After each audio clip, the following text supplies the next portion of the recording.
Is it trust or is it laziness? Hello, it's Peter Merrick, and it's the end of the day, and I'm at Scripps Beach, and right behind me is this beautiful pier. My dog gave me the day off tonight, and I want to share with you a conversation that I had with a very good friend of mine, Rob Abrams. He is the CEO and president of Red Pill Speakers. He represents some of the most interesting people on this planet who have been asking uncomfortable questions and delivering facts.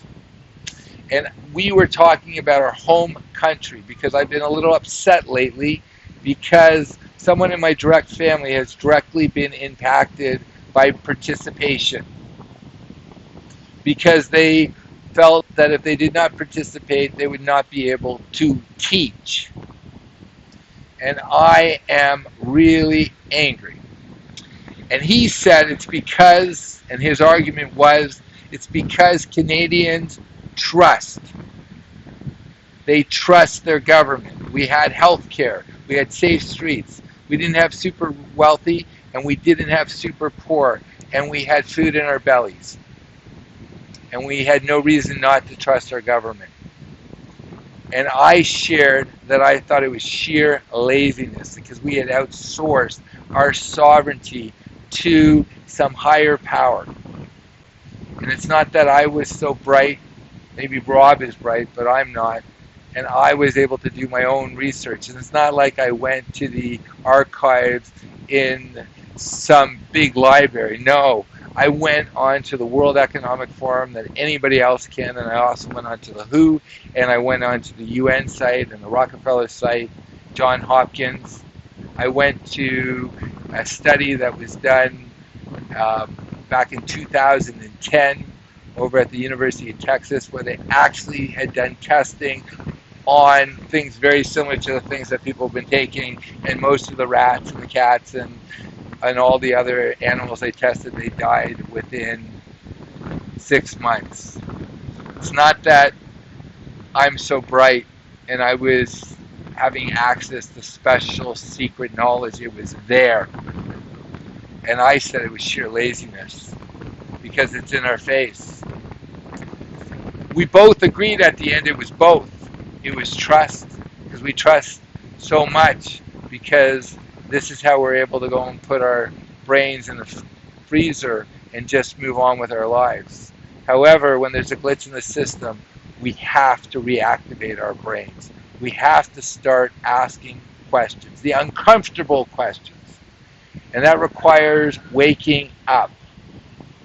You know, if you're listening to this video, there's things happening that you've never seen before in your lifetime.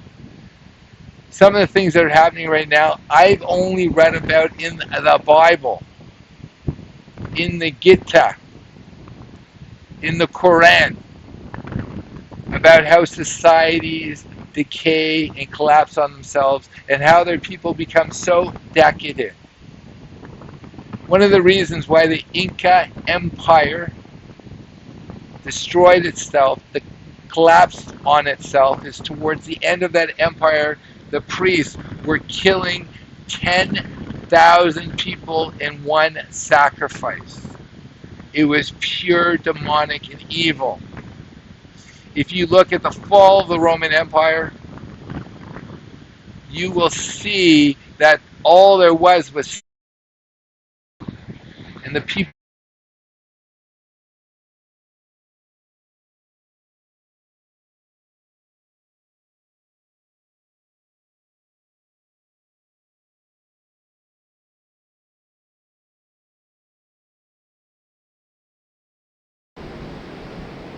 Are you going to trust where no trust is earned? Many of our politicians have not been elected by us. First, they were selected. And we need to wake up. And if it's not for you, it's for your children and the generations that are going to come after us. It's our responsibility not to be lazy. They become true citizens, and that means being educated, informed. We are spoiled brats who take what we have for granted. And certain interests know that. And they are making decisions that do not include us, does not include your business, does not include your job, does not include you, does not include anybody that you know. I saw an interview in 2015 with Klaus Schwab, the founder of the World Economic Forum. And he talks about the fourth industrial revolution. And what that means is that they will change us. There won't be new technology. We will be changed. And he said not everybody can be a robot cleaner. There's going to be a lot of people who get grumpy. Well, they've also talked about how carbon is dangerous. We are made out of carbon. I'm going to be interviewing in the next week Patrick Moore, the co-founder of Greenpeace. And he spoke heresy. He grew up with a family very close to nature. They logged and they planted what they logged. And when he started Greenpeace, they were focused on being stewards of the earth. And then what happened is big interests came in and they made it that human beings were a virus on the earth. And you know what the sad thing is? All these people who think they're part of the in group, you're not. You're also considered a virus, a useful idiot, a tool. You think they're going to let you be part of this new system? Build back better. To build back better, you have to destroy what already exists. I love what exists.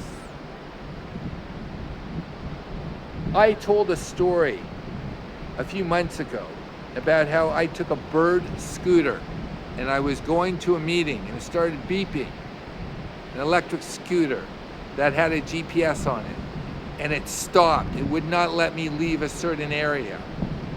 This is what AI, self-driving cars, mean.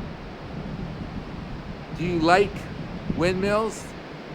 Windmills do not produce enough energy to offset the environmental destruction of the materials that are in there. And when they're done, they bury them. They're waste. Do you have lithium?